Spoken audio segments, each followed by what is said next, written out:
Ladies and gentlemen, we thank you for your patience. A good day and welcome to the Tata Steel Analyst Call. Please note that this meeting is being recorded. All the attendees' audio and video has been disabled from the backend and will be enabled subsequently. I would now like to hand over the conference to Ms. Samita Shah. Thank you and over to you, ma'am. Good evening, everyone joining us from India and the Far East, and good afternoon to those of you joining us from the West. We're starting a few minutes late, and thank you for your patience. I'm delighted to welcome you all to this call on behalf of Tata Steel, where we will discuss our results for the third quarter of FY26. I hope you've had a chance to go through our press release as well as the presentation, which is up on our website.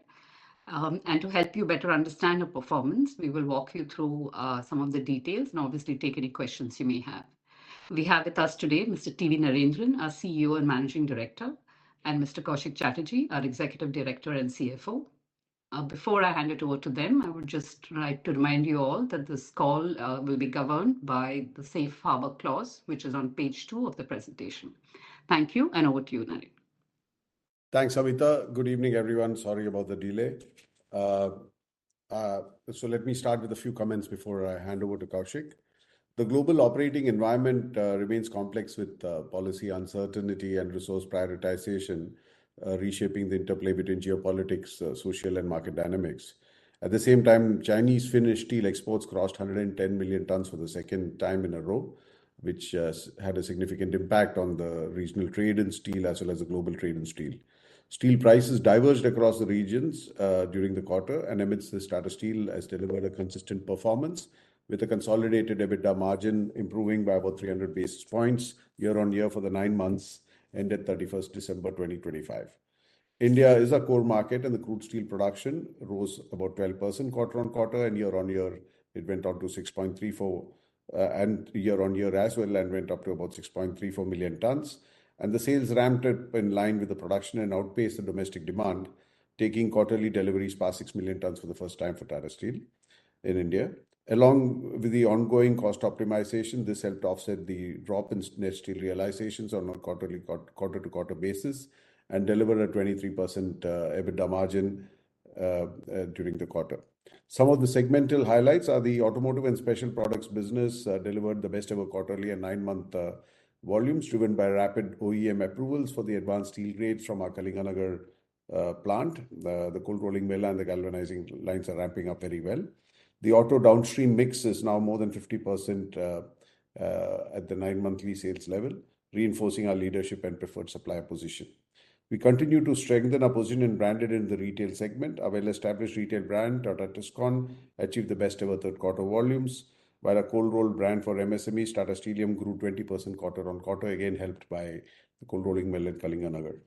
Our omni-channel model is deepening customer engagement, and with Asiana and Digika, we achieved a gross merchandise value of almost 2,380 crores, which is 68% up year on year. Our commitment to product development and innovative solutions has helped secure internationally certified steel grades for oil and gas and shipbuilding. And we introduced mobile bore pile cages for the first time in India, offering a ready-to-use solution that enhances productivity and lowers project costs in challenging terrains. Our tubes business achieved the best ever quarterly volumes on account of 0.3 million ton capacity addition and a dominant share in the high-value infrastructure projects. We remain committed to the India growth strategy by investing in capacity, downstream facilities, and sustainable steel making. And in relation to our recent announcements, I'm happy to share that we consolidated our stake in the color-coated business and completed the acquisition of the 50.01% stake in Triveni Pellets Private Limited. Moving to UK, our delivery stood at 0.5 million tons, lower quarter on quarter due to the subdued demand. And the UK steel safeguard measures due to expire in June 26. The framework needs to be revised to reflect the market conditions and narrow the policy gap with the EU. In Netherlands, the liquid steel production was broadly stable at 1.7 million tons, while deliveries were 1.4 million tons. Lower steel realizations were partly offset by better controllable costs, and the sentiment in EU is improving, supported by the CBAM rollout and the expected safeguard revisions from June 2026. We also commissioned a new production line for packaging steel using patented trivalent chromium coating technology to enable sustainable and regulation-ready manufacturing. I will now hand over to Kaushik for his comments. Good evening to all of you who's joined in. I will begin with some headline financial performance data for the 9 months ended December 31st, 2025 before moving to the quarterly performance. Firstly, our consolidated EBITDA increased by 31% year-on-year from 19,040 crores in the 9 months ended December 2024 to 24,894 crores in the 9 months ended the December 2025. EBITDA margin expanded by 300 basis points, as Naren mentioned, from 12% to 15% and reflects a disciplined execution in an environment marked by macro uncertainty, currency volatility, and persistently high finished steel exports from China. Secondly, our performance demonstrates the impact of the cost transformation program, which has achieved 8,600 crores in the 9 months of savings across geographies. To put it in context, on a year-on-year basis, lower steel realization across geographies led to an adverse impact of revenue of about 7,400 crores, which was mostly offset by higher volumes and declining raw material related costs. In terms of execution, the cost transformation program has achieved 93% compliance to the internal plan. The deviation is primarily on account of extended consultation with the Central Works Council in Netherlands. In November 25, we reached a formal agreement on the employee restructuring social plan, leading to the recognition of a restructuring provision of 737 crores in the consolidated accounts under the exceptional items. At a geographic level, India continues to be the anchor of our performance, with EBITDA growing at 12% year-on-year to 24,431 crores. The EBITDA margin was 24% and remains close to the 10-year average. Our performance in UK and Netherlands has improved materially on a year-on-year basis. UK losses have narrowed down by 135 million to a negative 170 million, while Netherlands EBITDA nearly tripled to euro 210 million. Combined, UK and Netherlands EBITDA turned positive for the period. Overall, improved profitability and effective working capital management has enabled us to generate operating cash flows of 20,500 crores before capex and dividend, and a free cash flow of 5,640 crores, which is significantly higher than the 9 months ended December 2025.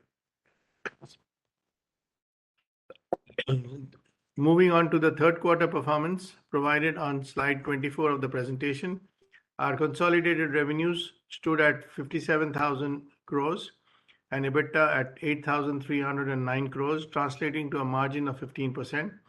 While steel realizations declined in India and Netherlands, they were more than offset by the benefits of our cost transformation program.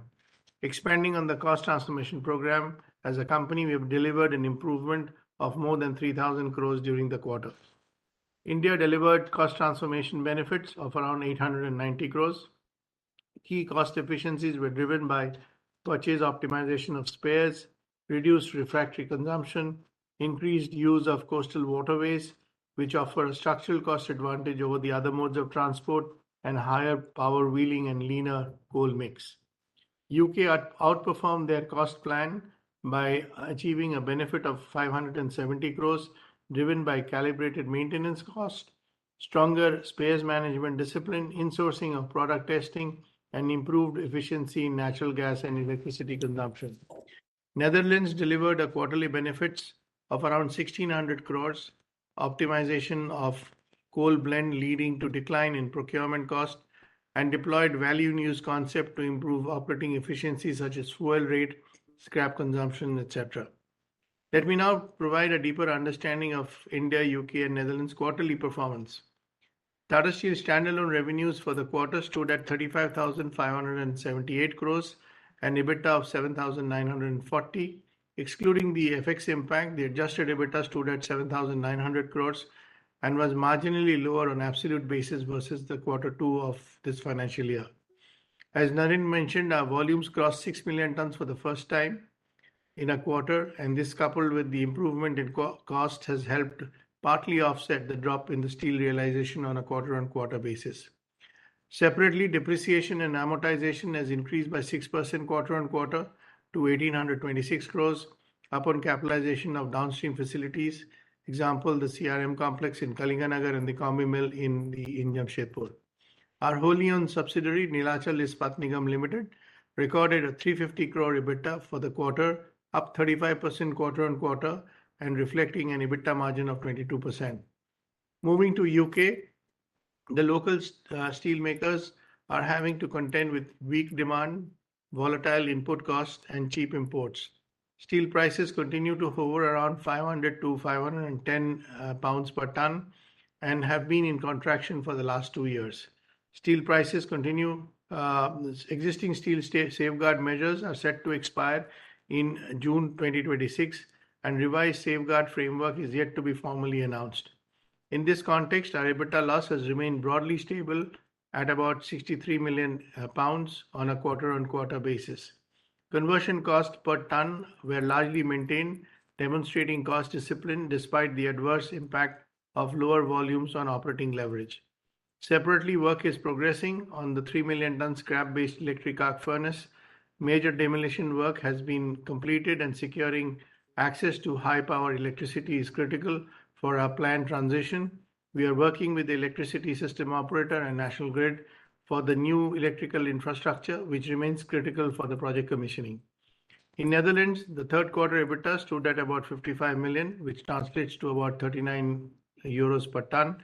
Impact of lower volumes and realizations were partly offset by the improvement in the costs to the tune of about 21 euros per ton on a quarter-on-quarter basis. TSN performance for the quarter reflects the partial impact of the US tariffs. The US business of Tata Steel Netherlands was a high revenue and high margin business catering to automotive packaging, etc. The levy of tariff to the tune of 50% weighed on the performance. Overall, we generated more than 10,300 crores of operating cash flow before capex, aided by profitability and tight working capital management. Of the cash flows, we spent on capital expenditure of about 3,290 crores, with majority focused in India. Free cash flows for the quarter was about 7,054 crores and significantly higher than the second quarter. As a result, the net debt at 81,834 was lower by about 5,200 crores versus the end of previous quarter in September, and lower by about 3,900 crores versus December 2024. Our net debt to EBITDA stands at about 2.6, well within the stated range of around 3x for the cycle. Managing regulatory complexities has now become a strategic imperative across geographies. Let me put this in context on Tata Steel Netherlands. In the 9 months ended December 26, TSN generated an EBITDA of around 210 million after considering the emission rights related cost of about 150 million and adverse impact of the tariff from the US at about 50 million euros. Excluding these costs, the TSN EBITDA works out to be more than 400 million or around 93 euros per ton. This illustrates the cost of burden currently borne by the EU steel producers. On January 1st, 2026, the CBAM entered its definitive phase, with carbon cost being embedded into imports and structurally improving the competitive landscape for the EU producers. The CBAM's definitive phase requires importers to verify embedded emission intensity. Verification is expected to take time, and importers who fail to verify will face carbon costs calculated using the default values by the country of origin. Separately, EU intends to revise its safeguard measures from June 2026 by reducing the product quotas and raising the duty for imports beyond the quotas from 25% to 50%. The effectiveness and timing of the CBAM effect and the trade-related quotas will determine how quickly the imports retreat from the EU market and the utilization of the local steel industry increases, which will have positive implication on the price regime. Before I close, I would like to reiterate our commitment to create a sustainable long-term value. India remains our core growth market, and we are scaling upstream as well as downstream capacity. In December 2025, we had outlined our India plans, including the strategic partnerships with an eye on the raw material security and growing markets in Western and Southern India. At the same time, we are progressing with the transition of the UK and Netherlands operations to a more sustainable operating models. Our capital allocation will be prioritized, optimized, and sequenced across geographies to ensure consistent returns over time. With that, I'll end my presentation and open the floors for questions. Thank you so much. Thank you, sir. We will now begin with the question and answer session. We will be taking questions on audio and chat. To join the audio questions queue, please mention your full name and email ID in the chat box. Kindly stick to a maximum of 2 questions per participant and rejoin the queue should you have a follow-up question. We will unmute your mic so that you can ask your question. To ask questions on chat, we will type in your question along with your full name and email ID in the chat box. We will wait for a moment as the queue assembles. The first question for today is from Vibhav Zutshi of JP Morgan. Vibhav, please go ahead and ask your question. The first question is on Europe. Now, some of the European players have come out with very strong commentary on pricing. ArcelorMittal has actually raised April delivery prices to 700 euros per ton, which is another 60 euros higher than spot. Just wanted to understand how sticky and sustainable could these be? Because it looks like demand is still weak, but like you mentioned, expectations are around higher utilization levels as imports start to come down. Thank you. Yeah, I think, when you look at what's happening in Europe, while the demand has been quite stable around 130 million tons for the last few years, imports had gone up to about 30 million tons. And as Kaushik mentioned, the quotas that have been announced are going to halve those imports to about 15 million tons. So that's going to happen by June. And in addition to that, you have the CBAM, which has already started, and the CBAM has an impact on the import prices as well. So if you're selling into Europe, even in this quarter, you'll have to factor in the CBAM prices and the impact of CBAM on the prices. And then on top of that, you're going to have a reduction in imports. And that's what is getting reflected in steel prices going up in Europe, in the continent. So over the last 2-3 years, we had seen the European prices move more towards the Asian prices, and increasing the gap with the US prices. But because of these actions, we expect that prices in Europe will move away from Asian prices and move towards the US prices. May not reach the levels of US prices, but certainly will move closer to that.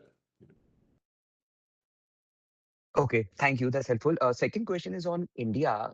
Firstly, congratulations on the improving leverage ratios.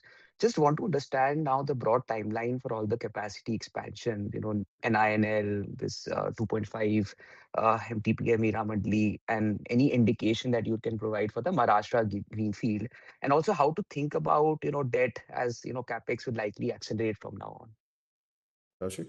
Yeah, so I think in December, when we said that we had the in-principle approval of the consideration of the board for the NINL expansion, we are working on it. We are maybe weeks away from getting the environment clearance. And once we get that, our basic engineering ordering is in progress. So I guess it will take about 40 months, 35 to 40 months when we get into that execution level.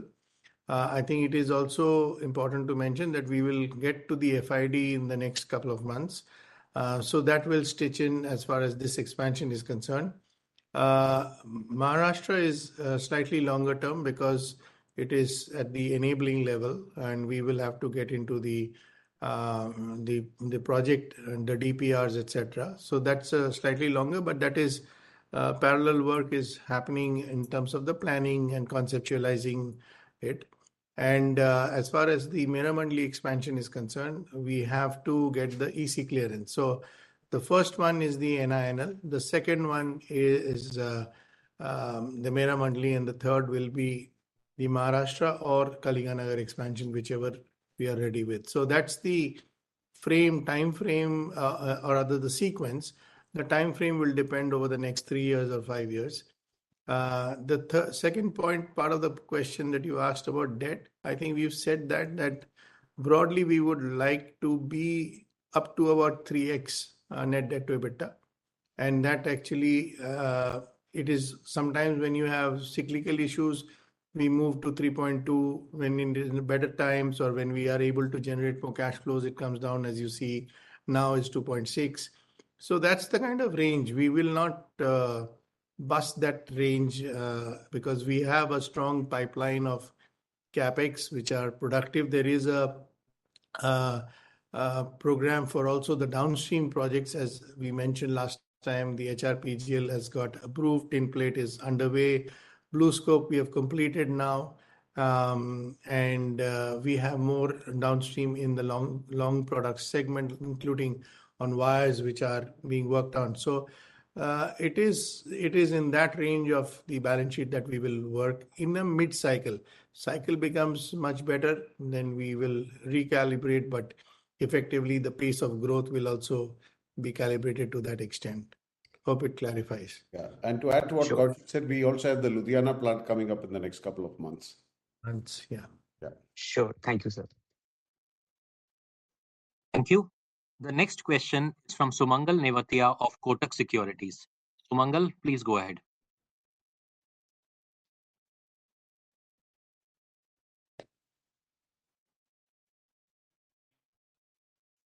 Sumangal, we are unable to hear you. We request you to please send in your question via chat or rejoin the queue. We will now move to our next question. The next question is from Satyadeep Jain of Ambit Capital. Satyadeep, please go ahead.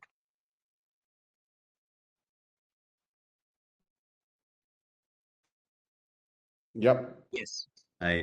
First question on Europe. What is the status now on UK, the safeguard? What discussions are you having with government? Is there any progress there? And secondly, on that front in Europe, given CBAM and the emissions have not been verified for a lot of importers, what is the trend in imports? Have they significantly reduced in Europe given the uncertainty on verified emissions so far? So, shall I go ahead? Yeah. Go ahead, Kaushik. Yeah. So, as far as UK is concerned, as I've said in the narrative and in the previous narrative also, that we are deeply engaged at all levels to get the safeguard and quotas out. We are hopeful that it will happen soon. We know it is progressing, and we are encouraged by that.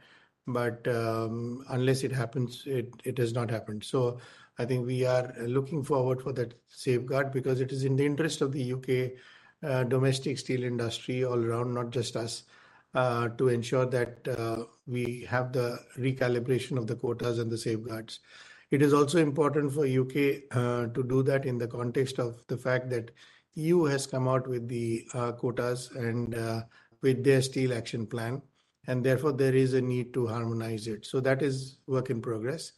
As far as the CBAM is concerned, I think it's very early days just now, because there was some amount of stocking that happened pre-December, but we will have to get. That's why I mentioned that the effectiveness of the CBAM, we will have to see as to how the imports reduce, because the default rates are high at this point of time. So the first year default rates are significantly high. For example, in case of China, it's about 3.1. In case of India, it's about plus 4.2, 4.7.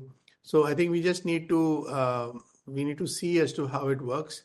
As Naren mentioned, that irrespective of the demand condition, there will be a uptick in prices, because arithmetically it has to work in that manner. And then comes the steel action plan. So there are two very fundamental regulatory triggers in EU which will push up the prices, and as Naren mentioned, it will have an effect of pushing it towards the US prices. May not be exactly the same, but it will also develop. And if you look at the markup in the CBAM, it is 10% markup in 2026. It's 20% markup on 2027.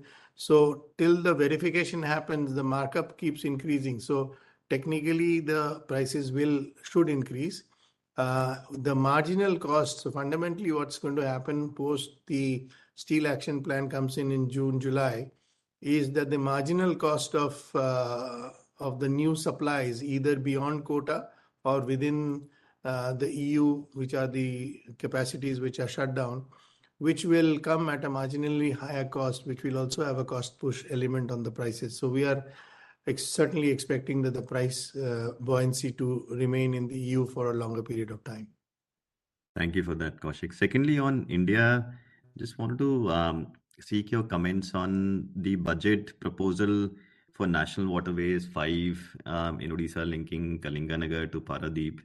What is, I know these projects can take long. What's your expectation there in terms of timeline and impact on cost? And if it comes through, does it make you rethink your decision to look at Maharashtra? Or because many players are also actively considering staying on East Coast, including ArcelorMittal also is announced a plan on greenfield plant on the East Coast. If that comes through, would that change your decision anyway? Or? So, if I can comment on that, firstly, Maharashtra is in addition to our plans for the East Coast. It's not in place of any plans, because if you look at our own plans for the East Coast, between the Kalinganagar complex that we have and Nilachal, which is across the road, we have the opportunity to build about 25 million tons of steel capacity there, which is today at 9 million, 8 million in Kalinganagar and 1 million in Nilachal, right? So that opportunity exists, and this waterway that they're talking about will help that site. Then you have the Bhushan plant in Meramandali, which can go up to 10 million. So in Odisha, we have the opportunity to go up to 35 million as against the current 14 million, right? So that stands. Maharashtra is in addition to that. Maharashtra gives us optionality on the iron ore in Maharashtra. Maharashtra gives us optionality to service markets, western markets and southern markets. Waterways, India is one of those countries where waterways account for a very, very small percentage, almost negligible percentage of logistics. Whereas if you look at most other geographies, whether it's the US, whether it's Europe, whether it's China, a lot of material, including steel, a lot of steel moves on the waterways. And I think the government's ambition is to create a network of waterways, and we are glad that they picked this waterway, which is close to our Kalinganagar site, because we think it will help us in bringing down the logistics costs, which, as you know, in India is still higher than what it is in other countries. And one of the reasons is the mix, because in India, there's a higher mix of road compared to other geographies. There's a lower mix of waterways compared to other geographies. And, and having more waterways is certainly going to help the logistics cost. But I think we don't have a timeline yet. I guess it will take some time, because it means creating the infrastructure. It also means dredging. So to make it a, all season kind of waterway, you also need to have handling facilities, barges. So there's a lot that needs to be done, but we are happy that it's on the radar of the government. Okay. Thank you so much. Thank you, sir. The next question is from Pinakin Parekh of HSBC. Pinakin, please go ahead. Thank you very much. So my first question is on UK. The losses in the UK operations are relentless, and there does not seem to be any policy support coming through. So how should we look at UK over the next few quarters? There's a safeguard in India, there's CBAM in Europe, but there's nothing in UK. So, it's like this. In UK, a lot of actions have been taken by the team. We have ourselves reduced our fixed cost by more than 400 million pounds in the last 2 years, almost 500 million pounds. So I think in terms of cost takeout, all that could be taken out has largely been taken out. As Kaushik explained, it is a problem because of the fact that the quotas in UK are higher than the demand in UK, and that's what the government is expected to revise, and more so because of the actions taken in the EU. So we've been promised that these revisions will happen soon. You must also realize that the UK government itself is invested in the steel industry because of the steel plants that they've taken over. So when the steel industry is losing money, it directly hurts the UK government as well. So we are hopeful that some actions will be taken in the market, because obviously with these levels of quotas and these prices, it's obviously not looking good from a EBITDA point of view. What has happened because of the actions we've taken, as Kaushik said, the EBITDA losses have halved. It is still there, and we expect it to keep improving because of the actions we are taking. But it will not become positive till there is some action from the UK government on the imports, or the steel prices go up in UK. So I think we are more expecting that some actions will be taken in the next few weeks by the UK government. And once it happens, hopefully we are on track to make sure that UK is on positive EBITDA territory. But yes, it is a challenge. But given the actions being taken in the US, in Europe, in India and elsewhere, we expect the UK government also to be taking this action. So Kaushik, you want to add to that? No, I think that's perfectly fine. I just wanted to tell Pinakin that We also have some actions being planned up. But I think fundamentally, because we will also looking at building a new plant, and therefore we don't want to do anything which will affect the long term. And therefore, we are also looking to ensure that the assets run at the most optimal ability, and the conversion cost continues to be in a manner where we can be competitive post the build of the EF. So I think just now we are looking for more external policy support as an industry. Thank you. So just continuing on that, Tata Steel it is doing everything it can, but it is facing the twin problems of making an investment while having EBITDA losses. On the policy perspective, you would expect support from the government on the existing steel environment, and assume there would be policies related to the capex.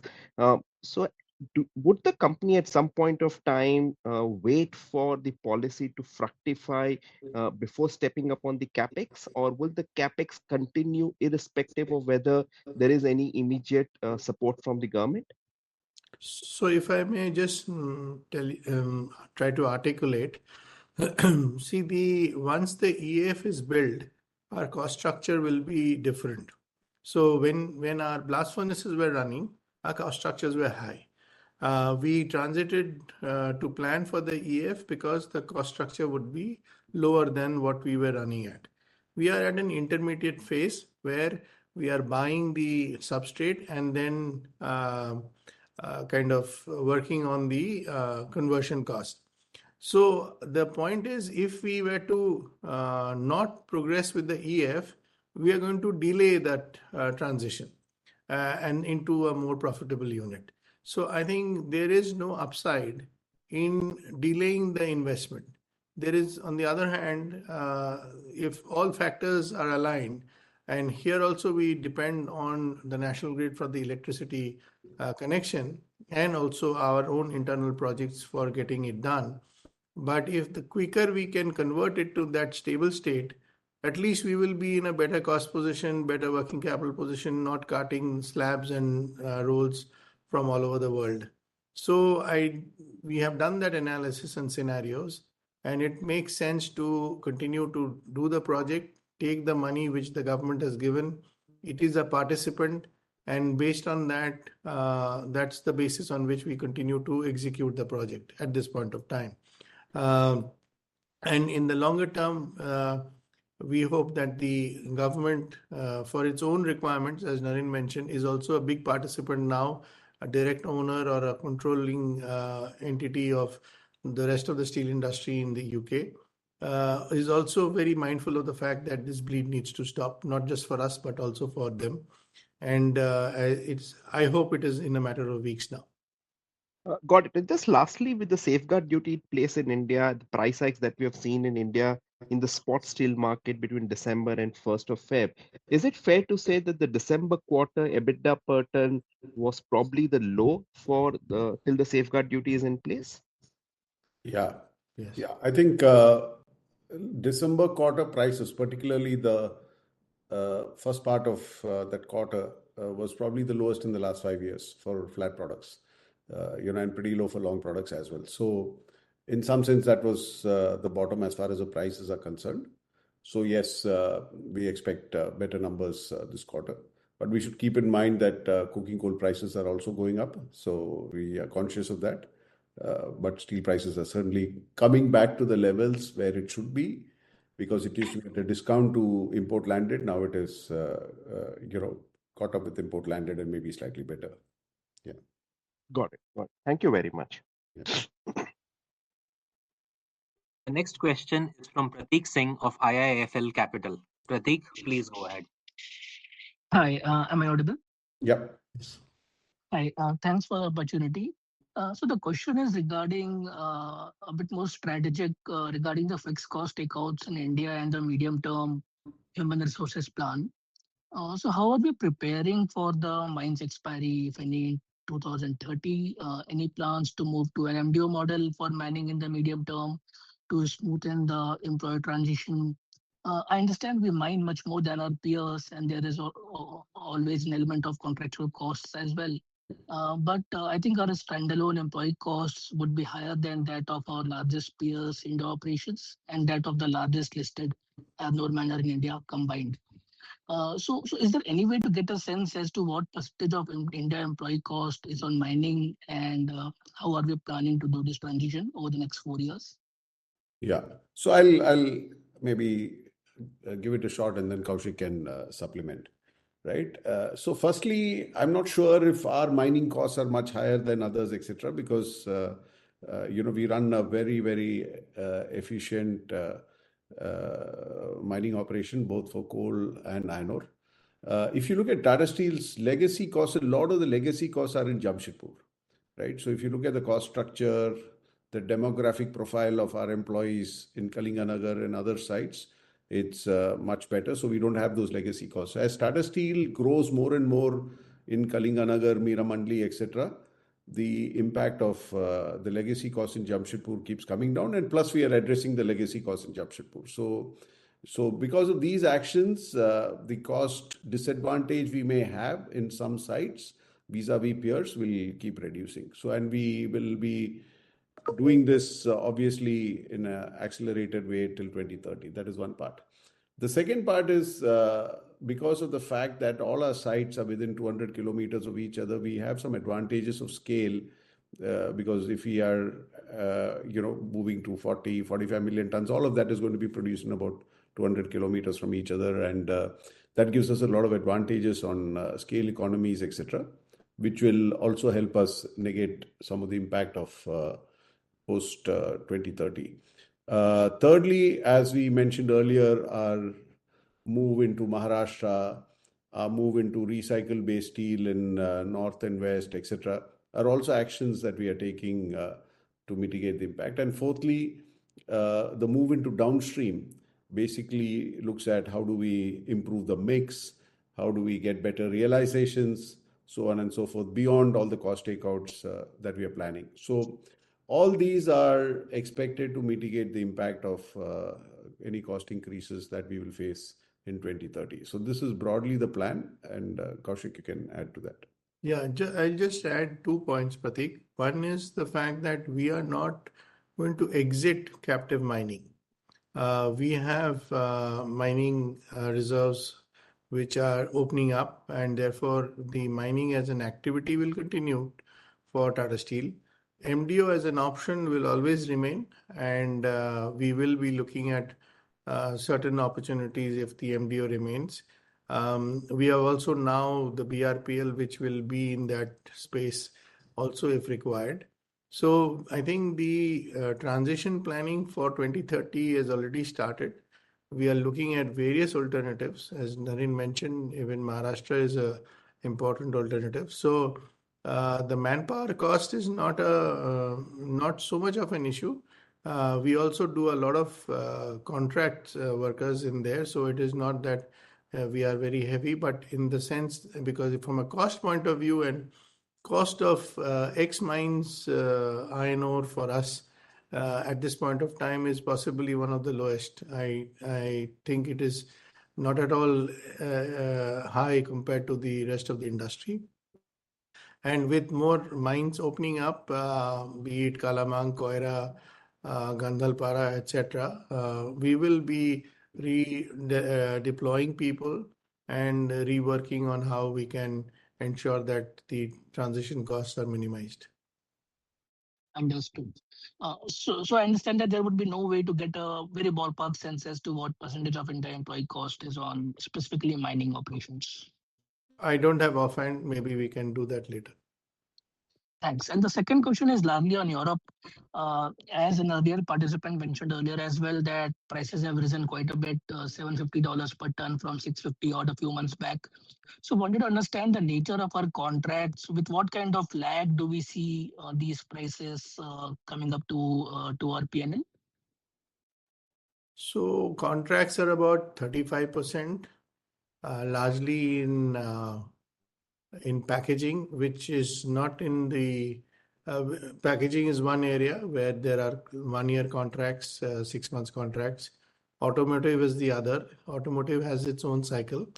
I think 2026 calendar will at different points in time see, that's the point I mentioned, that the benefits of the EU domestic prices will depend on the effectiveness of the CBAM as well as the quotas, both together. So I think the full impact of that will come gradually and not in one jump.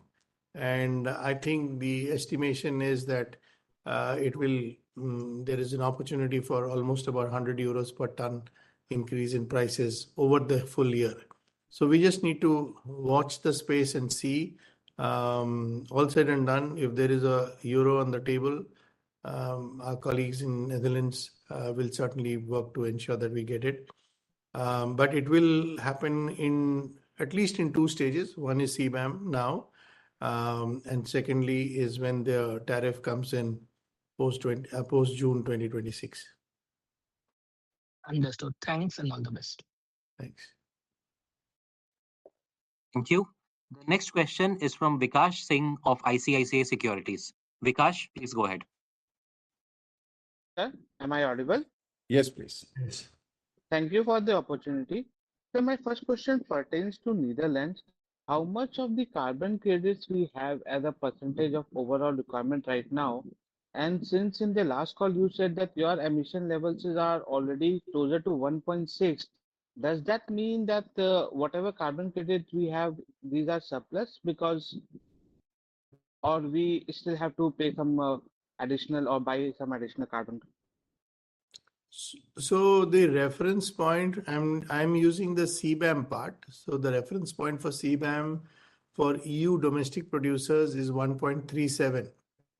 So if it is 1.37 and we are producing about 1.66 or 68, there is a gap and there is a free allowance that comes in. So the net of that we have to buy. So I think we still will be buying and we'll continue to buy till we do the transition, because the reduction in free allowances is going to happen from this year to 2032 or 34. Noted, sir. And sir, second question regarding your outlook on the price increase on the 4Q, if you could give us that. Price in India or Europe or? All both geography, India, Netherlands, price and the cost, especially the coking coal cost changes. So I think the guidance we're giving is in India, the prices quarter on quarter will be about 2,300 rupees higher. On a spot basis, of course, hot roll to hot roll will be much higher. But I think when you look at the mix and you look at some of the contracts, etc., that we have, we see a improvement of about 2,300 rupees per ton. In UK, it's going to be maybe about £5 higher or so. In Netherlands, while again on a spot basis, it is going to be higher on a hot roll coil, but because of the mix issues that Kaushik referred to, because of the fact that the packaging contracts are getting renegotiated, etc., we're seeing a quarter-on-quarter reduction of about 33 euros per ton, Q4 to Q3. But having said that, we expect Netherlands to more than offset this reduction in realizations because of cost takeout. So we expect an EBITDA expansion in Netherlands, slight improvement in EBITDA in UK. Also because of the fact that we expect Netherlands to be selling almost 400,000 tons more in Q4 compared to Q3. And India will also see an EBITDA expansion because the coking coal cost impact is going to be about $15, but the benefits that we have from the prices, etc., and also the volume will be slightly higher. The mix is going to be better in India as well. So overall, we expect EBITDAs to be better in Q4 compared to Q3. Volumes to be almost 500,000 tons better in Q4 compared to Q3. Noted, sir. Thank you. Yeah. Thank you. The next question is from Pallav Agarwal of Antique. Pallav, please go ahead. For the opportunity. So just want to check, with CBAM coming in, some of the exports that are going to Europe, the cost come into India and pressurize domestic prices?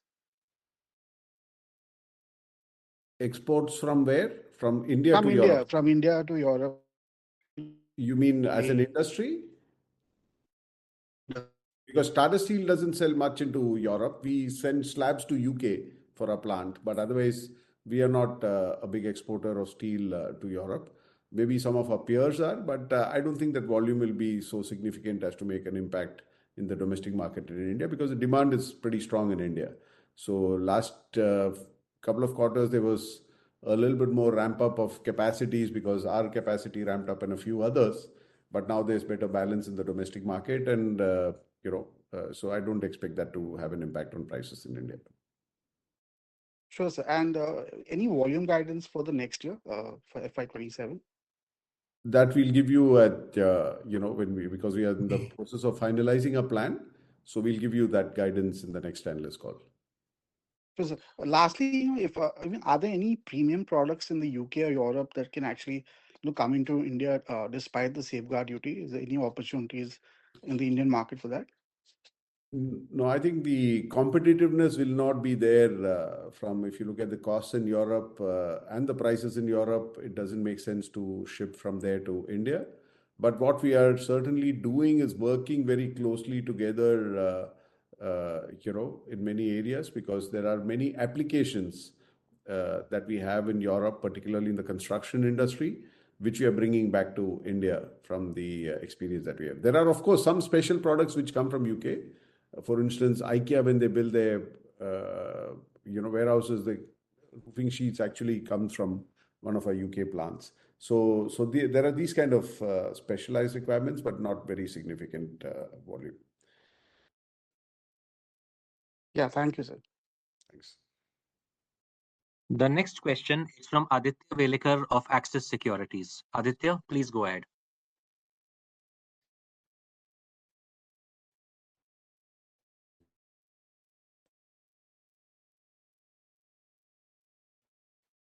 Aditya, we are unable to hear you. We request you to please send in your question via chat or rejoin the queue. We will now move to the next question. The next question is from Ashish Kejriwal of Nuvama. Ashish, please go ahead. Two questions, one in Europe and second in India. India, is possible to share how much price drop we have seen in Q3 versus Q2, and as well as how much coking coal cost reduction we have witnessed in Q3? So for India, the price drop was about 2,100 rupees Q3 compared to Q2. We had guided 1,500, but the market was softer, particularly in October, November. Prices started going up only towards the middle of December. In terms of coking coal, I think consumption cost was up by $4 for India compared to Q3 compared to Q2. And secondly, is it possible to share UK conversion cost? Because what we understand is that UK, even if government gives support and steel prices increases, obviously our slab prices will also increase. So, and the cost takeouts which we have already taken and most of the efficiencies we have already taken place in terms of cost reduction. So what kind of government measures we are trying to look at to make EBITDA positive in UK? And secondly, in Europe also, while you are guiding a reduction in prices, because most of our contracts starts from Jan, and we have witnessed spot price increases. So even if the entire price increase will take into account for the entire year, but how we are going to see the reduction in prices in Netherlands in fourth quarter, and at the same time, when you are saying that cost reduction will help in offsetting all the price decline, and EBITDA will expand. This is on account of only cost reduction, or when prices increase, can we expect higher EBITDA? So I'll let Kaushik address the UK question. So in Netherlands, what's happening is it's a little bit more of a mix issue than a price issue. The price at a hot roll coil level is going up. I think because firstly, we don't do so much on spot basis, so but it's going up by about 20-25 euros. The Q4 to Q3. Where we are getting hit a bit is the packaging. Two things are happening on packaging contracts. Firstly, there's a renegotiation of packaging contracts because of new contracts. And there is a price drop, right? The second thing which is happening is a lot of volumes of packaging used to go to the US, which is now, the volumes are being cut to the US. So that volume, which does not have so much of a market in Europe, is being sold in, let's say, engineering grades and other grades. So from a mix point of view, there is a dilution. So this 33 is more a mixed dilution impact than a price drop impact. So it's more a mixed impact. But there are, like I said, the cost takeouts are going to be more than this, and hence we expect the EBITDAs to get better. But going forward, as Kaushik said, going forward, we expect this momentum on prices to keep, getting better going forward in Europe, and that's why we are more bullish about the prices in Europe for this calendar year. So that's where I want to comment on Europe. Kaushik, you want to comment on UK? Yeah, so I think, very broadly, if you look at the price drops that has happened over subsequent quarters or years actually in UK, UK average price at a point in time used to be well over £900. So I think it's a question of looking at this, and UK, we don't now at this point of time have multiple downstream products. So there is tin plate, there is color coated, there is automotive tubes, etc. So what we are looking at essentially is if the quotas are in place and the tariffs are in place, then the spread will increase. And I think that spread increase of, say, £75 to £80 would be good enough for us to look at increase in the profitability to make it neutral. Ideally, if the right quotas in place in the similar manner in EU, the price increases should recover to somewhere around £100 per ton plus, and that will help in the profitability significantly. So, sir, you mean to say that at a spread of around $100 pound per ton, Delta. we will be break even. Delta. So From where we are today. At what spread we will be break even at UK level? So I'm saying today, wherever the spread is, that spread has to expand by about £100 per ton to make it a profitable entity. Okay. Thank you so much. Thank you. The next question is from Indrajit Agarwal of CLSA. Indrajit, please go ahead. And thank you for the opportunity. I have two questions. First, when are the next auto contracts renewal due in India, and what kind of price increase can we look over there? I can give you guidance on the price increase, but certainly prices will be higher. We expect it to be higher to reflect what's happening in the spot markets. Contracts are due for renewal in April. I think the next set of new prices will be effective April. So we are not seeing the benefit of auto prices this quarter. Whatever we see this quarter is a benefit of the spot orders. And these are now quarterly pricing contracts, right? Largely, yes. Auto is now largely quarterly contracts. Sometimes you may negotiate 2 quarters in one shot, but it's typically a quarterly contract in India. Sure. Thank you. That's helpful. My second question is on spot basis. What are the spot prices, steel prices, and coking coal cost versus the 3Q realization that we had? In India, you're asking? Yeah, both in India. Coking coal, like I said, on a consumption basis will be about $15 per ton higher Q4 compared to Q3. Like I said, on a mixed basis, 2200. But if I were to look at the hot roll coil, I think it'll be about 3,500 rupees higher. No, I want to check that you will have some inventory and some inventory in transit for coking coal as well, right? So let's say if I were to look at 1Q, would there be a further, let's say, $10-15 increase? 1Q 27? Indrajit, it is what he's saying is on consumption basis. Consumption. What I'm saying is on consumption. That takes the stock into account. Yeah. So if I look at purchase, purchase is actually $22 higher. Q4 compared to Q3, but the consumption is 15 because of what you said. You have materials in transit and things like that. So if you Sure. are looking at some of this will flow through into the next quarter. Sure. That answers my question. Thank you so much. Yeah. Thank you.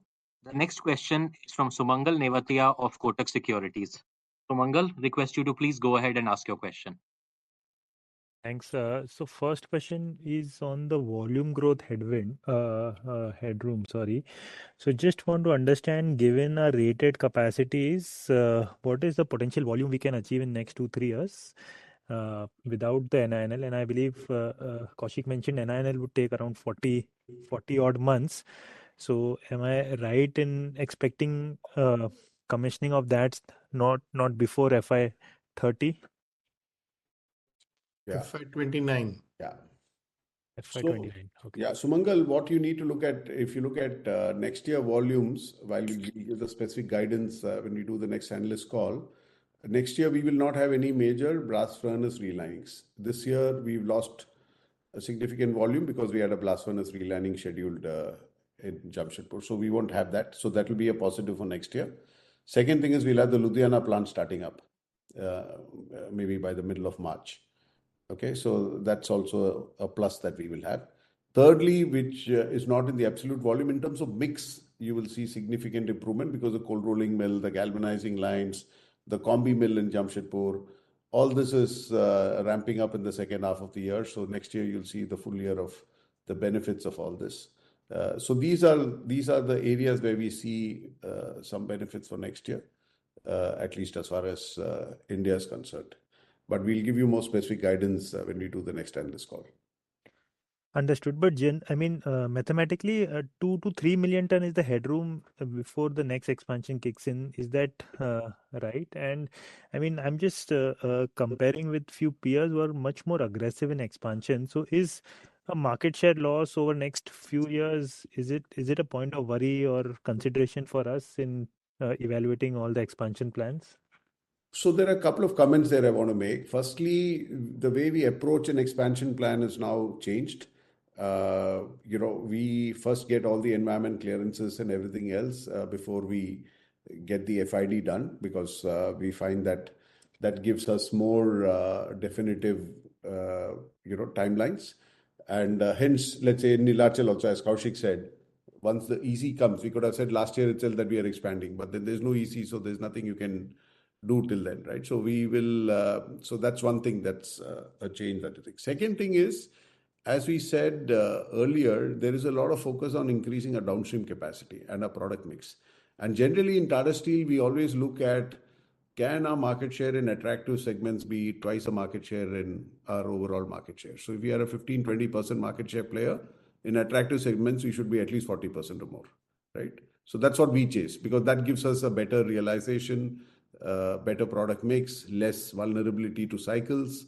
So that's why, let's say, whether it's auto, whether it's oil and gas, whether it's a retail business, or now more and more downstream, we chase this. So our downstream mix, for instance, now we are moving towards 1 million tons or more than 1 million tons of tubes. We've just approved some expansion in wires. We're about 700,000-800,000 tons of wires, and that to very high-end wires.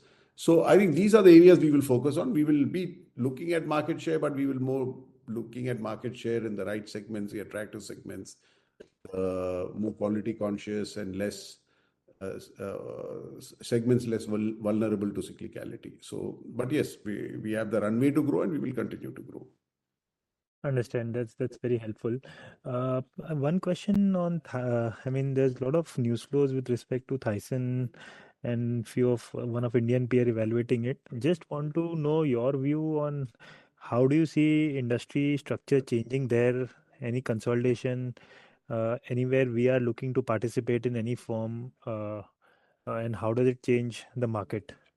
No, I think in Europe, we are focused on transformation, transforming our facilities, as Kaushik just explained some time back. In UK, the transformation, already there are a lot of cost takeouts, and the transformation will put us in a better cost position. In Netherlands, it's more about driving more cost efficiencies. And again, the impact is already visible, but we need to do some more of it and then do the transition. So we are focused on these two sides and making sure that they are on the right place in the European cost curve. But the second point is, I do believe that in Europe, there will be supply side restructuring simply because anyone whose blast furnace is up for relining will think hard before relining a blast furnace, right? I mean, probably they will not reline a blast furnace, and not everyone who has a blast furnace up for relining will have the ability to invest in new facilities, right? So that depends on your balance sheet, that depends on the support you get from the government, etc. So I do see some sort of supply side restructuring. There will be bigger players who have the ability to invest in the transformation. There will be some who will not have the ability to invest in the transformation. And so when their blast furnaces come up for relining, you will see some restructuring on the supply side, which helps the overall market dynamics in Europe. So that's why, given CBAM, given quotas, given the supply side actions that happen in Europe, we do see Europe looking more attractive in the next few years than it was in the past few years. Got it. Got it. Thank you and all the best. Yeah, thanks. Thank you. The next question is from Rajesh Mazumdar of 360 ONE Capital. Rajesh, please go ahead. Yeah, hi, good evening. So, sorry to harp on the Netherlands a little bit more, but I just had a question that are we to assume that the price increases we are seeing there are going to be a pass-through, or are there any costs that we should be cognizant of in terms of the environment? Something that is there more in the CBAM or what we're already paying, or any other change in the costs from what it is there right now? I know that you have contracts at all, but ultimately the price increase should pass through in terms of the bottom line, or should there be any other cost that we should be aware of? It should, but I'll let Kaushik answer that. Yeah, no, the price increases that looked at on account of CBAM and tariff are pass-throughs. There wouldn't be any impact on additional costs. In fact, these CBAM cost is a compensation of the cost that we pay vis-a-vis the imports that come in. So therefore, it is more, if I may say, a reimbursement of the cost that we pay. So I think that is how we should look at it. And that quotas are effectively related to the imports that are happening. So that has no additional cost implication from us as such. So short answer is, the answer is no in terms of any relatable cost on this. There are other cost factors that are there in your EU, but those are unrelated. In fact, if at all, we are focused on cost takeouts, which, as you're aware, has been effective in the last year and a half and will continue to be so going forward. Sure, sir. Also, there is a class action lawsuit filed against Netherlands in December by an environment-related company. What is the status of that, and is there any development on that front? So that has been filed, as you know, by a foundation or a trust, which is backed by professional litigation financiers.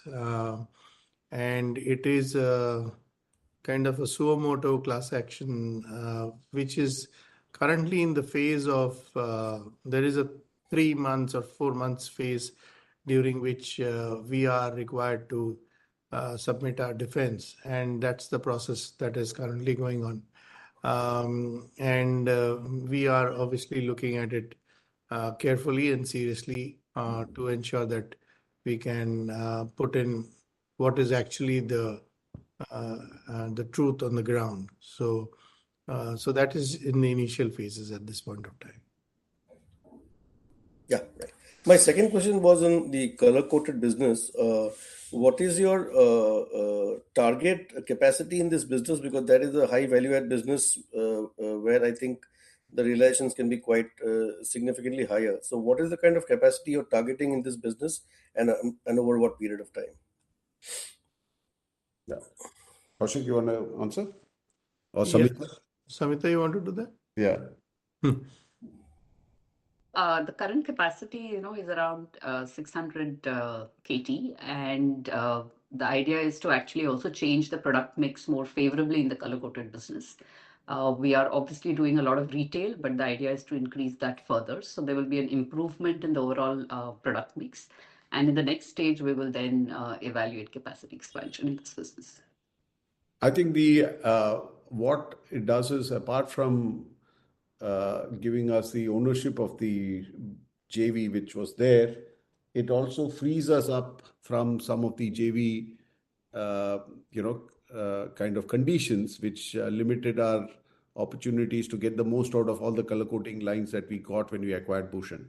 So there is an opportunity for us to make better use also of the lines, some of the lines which were underutilized because we were restricted to participate in the construction market other than through the JV. So I think there are a lot of advantages we are seeing, and obviously beyond debottlenecking and increasing production, we will work on the product mix. We will also want to scale up. We have an opportunity to also expand in Kalinganagar as a downstream. So there are multiple options. We also have an opportunity or an optionality in Jamshedpur, where we have a 250,000 ton line to convert the metal coating into color coating. So there are many options that we have, and our object or our aim is to actually, double the profitability of the business in the next year or two. Thanks. Thank you. The next question is from Prateek Singh of IIFL Capital. Prateek, please go ahead. Thanks for the opportunity again. Any update or how are we going ahead with the Hisarna pilot project? I understand that Nucor also is looking into it, and I think the Department of Energy also proposed a funding for this pilot project. Can we expect any such thing by the Indian government as well in our case? So I think, go ahead, Kaushik. Go ahead.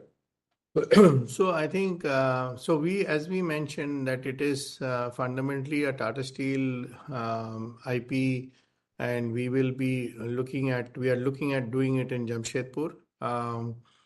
Yes, the conversations with Nucor is happening at this point of time. But this is something that we will set it up in Jamshedpur. Nucor, the mechanism or method of participation is under discussion, and then we will see as to when we can go post the engineering work, which is commencing. Then we go for the FID to develop this plant in Jamshedpur.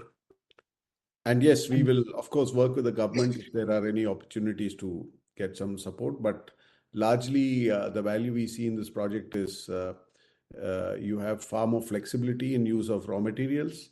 You don't need to have a sinter plant, a pellet plant, coke plant, etc. The CO2 that you emit is far more amenable to carbon capture and utilization.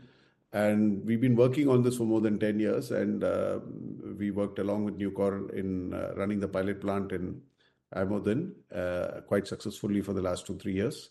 So we are very bullish about the prospects of this project, and as Kaushik said, we'll be setting it up in Jamshedpur. Thanks. And given the expansion that they're seeing in the data center space, government also announcing tax holiday, any plans for electrical steel like CRGO? Because I think the transformer industry has been kind of complaining for some time that India is short of electrical steel capacity. So any plans there? So there are two aspects to what you said. Data centers in itself offers a lot of opportunities for steel because of the fact that the buildings will use steel, the storage racks and everything else will use steel. So there is a focused effort on looking at what can we supply to the data centers and what are the steels that we can develop and provide. So I think that is one part of it. The second part, yes, CRGO is part of our plans. We are assessing it. Most likely the plant will come up in Jamshedpur, but we are still looking at various aspects of it. So we are working on it. Yeah. And just one last question. Can we get a number of overall deliveries from Europe? Because there might be inter-segment deliveries as well between UK and Netherlands. No, there are not too many. Okay, so we can just add them up and take it. Yeah, there is some amount of slabs which goes to the UK, but it is not material. I mean, it is not the biggest part of their transfers. Understood. Thanks for the opportunity again, and all the best. Next question is from Siddharth Gadekar of Equirus Securities. Siddharth, please go ahead.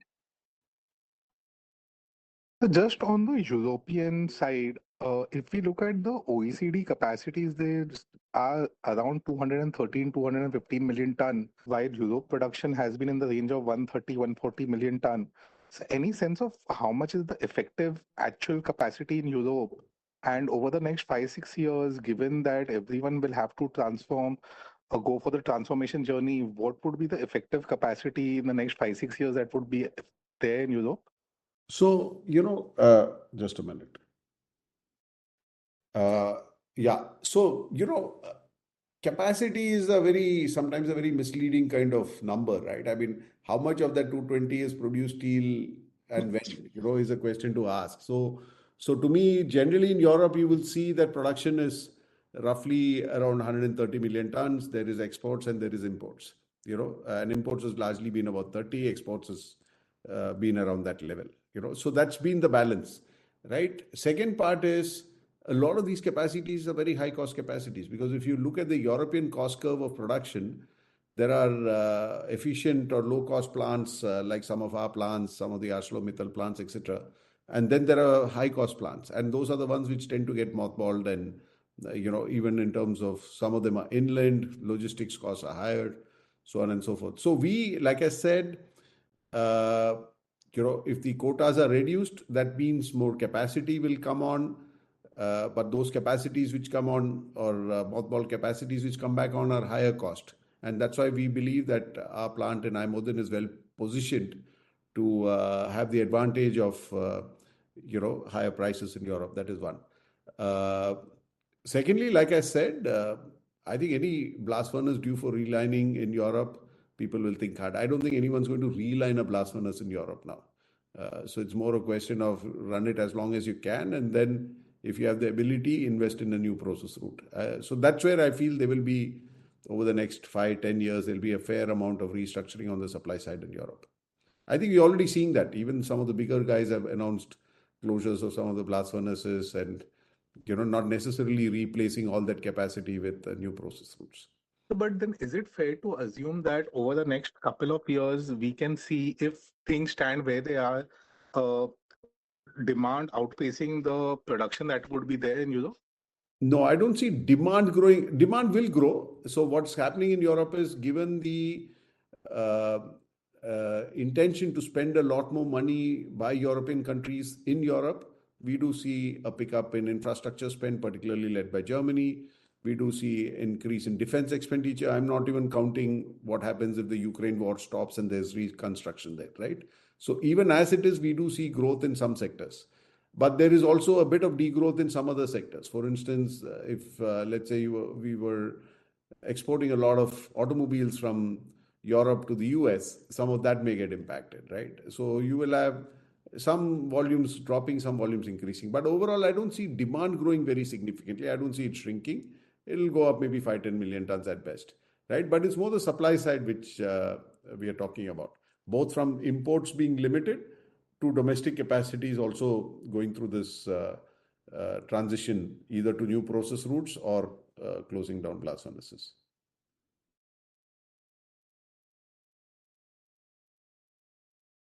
Thank you, sir. I would now like to hand over the conference to Ms. Samita Shah for closing comment. Over to you, ma'am. Shuk, I think we've answered all the chat questions which have been asked. We'll not, raise them again. Thank you very much for joining us today, and we look forward to connecting again with you all next quarter. Thank you. Thank you. Thank you, everyone. Thank you very much. Thanks.